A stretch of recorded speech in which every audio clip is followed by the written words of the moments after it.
Olá e bem-vindos. Vamos falar de uma cidade que, perante uma escolha impossível, decidiu não olhar para trás. Que, em vez de reconstruir o seu passado a partir das cinzas, optou por inventar uma visão completamente nova do futuro. Pois bem, essa é a história de Roterdão. Para percebermos a Roterdão que existe hoje, temos de começar aqui, no único ano que define toda a sua identidade moderna, 1940. Este foi, de certa forma, o ano zero da cidade, o momento que, de facto, mudou tudo. O que aconteceu foi absolutamente catastrófico. O bombardeamento alemão durante a Segunda Guerra Mundial não apenas danificou a cidade, ele aniquilou por completo o seu coração histórico, criando o que se chama uma tábula rasa, uma tela em branco onde antes existiam séculos de história. E isto levou a uma pergunta fundamental. Uma que poucas cidades no mundo tiveram de enfrentar de uma forma tão absoluta. A resposta que Roterdão deu é o que a torna tão fascinante. Mas, para entendermos a coragem dessa escolha, primeiro temos de perceber de onde é que esta cidade veio. Ok, vamos recuar um pouco.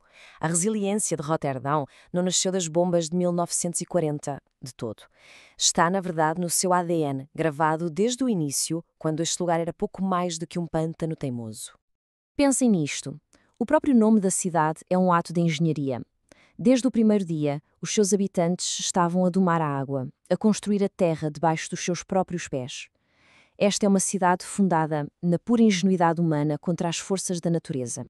E essa ingenuidade deu mesmo os seus frutos. Ao longo dos séculos, aquela pequena barragem deu origem a um povoado, que se tornou uma cidade e, por fim, um gigante portuário a rivalizar com os maiores da Europa. Era uma história de crescimento que parecia imparável, o que torna o que aconteceu a seguir ainda mais chocante.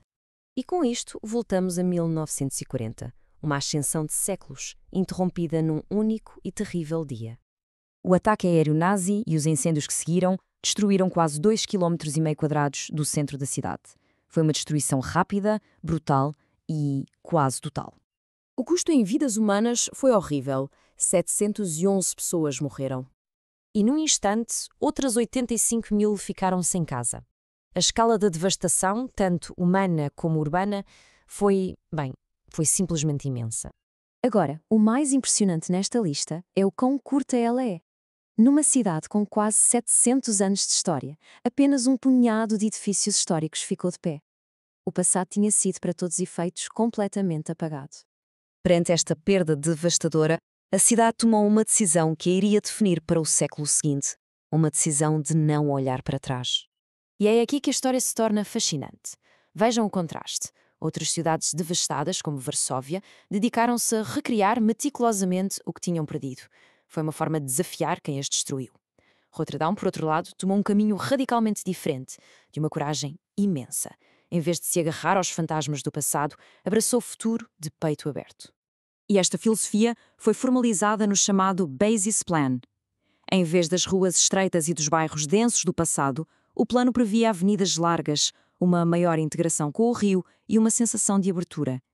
A ideia não era apenas reconstruir edifícios, era redesenhar a própria experiência de viver na cidade. E com essa decisão tão ousada, Roterdão transformou-se em algo único no mundo. Um laboratório a céu aberto, uma tela em branco que atraiu os arquitetos mais inovadores do planeta. Na verdade, este espírito de inovação já existia antes da guerra. A fábrica Van Nelle, um verdadeiro ícone do modernismo, já tinha sido elogiada pelo lendário arquiteto Le Corbusier. O que a reconstrução fez foi pegar nesse espírito e aplicá-lo à cidade inteira. O resultado foi uma paisagem urbana cheia de experiências arquitetónicas. As casas Cubo de Piet Blom são um exemplo perfeito disto. São divertidas, desafiadoras e completamente inesperadas. São, no fundo, uma declaração de intenções. Em Roterdão, até a habitação podia ser uma forma de arte, uma rejeição total do passado. Depois, claro, temos a Ponte Erasmus, conhecida como o Cisne.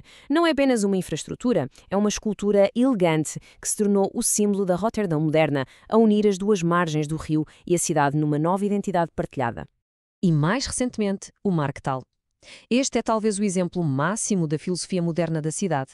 É um mercado, um prédio de apartamentos e uma obra de arte, tudo debaixo de um único e impressionante arco. É a vida urbana multifuncional e vibrante com que o Basis Plan sonhou há décadas.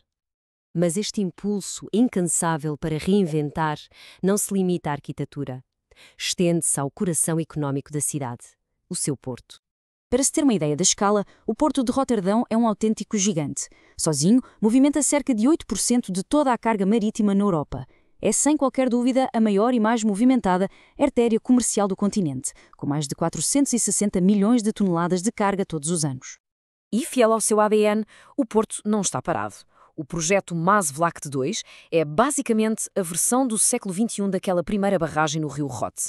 É um projeto massivo de conquista de terra ao mar, criando mais espaço para crescimento e, claro, para inovação. E o que é que o futuro nos mostra? Que a reinvenção nunca para. Hoje, o grande desafio do Porto é a sustentabilidade. Está a transformar-se para liderar a transição energética, a investir em hidrogênio verde e a preparar-se para um futuro com um clima em mudança. A cidade que um dia domou a água está agora a reaprender a viver em harmonia com ela. E isto deixa-nos com uma última pergunta. A história de Roterdão é uma lição poderosa de que o futuro não é algo que se espera, é algo que se constrói, por vezes, a partir das ruínas do passado. A sua jornada está longe de ter terminado e o mundo estará certamente atento para ver o que esta cidade notável fará a seguir.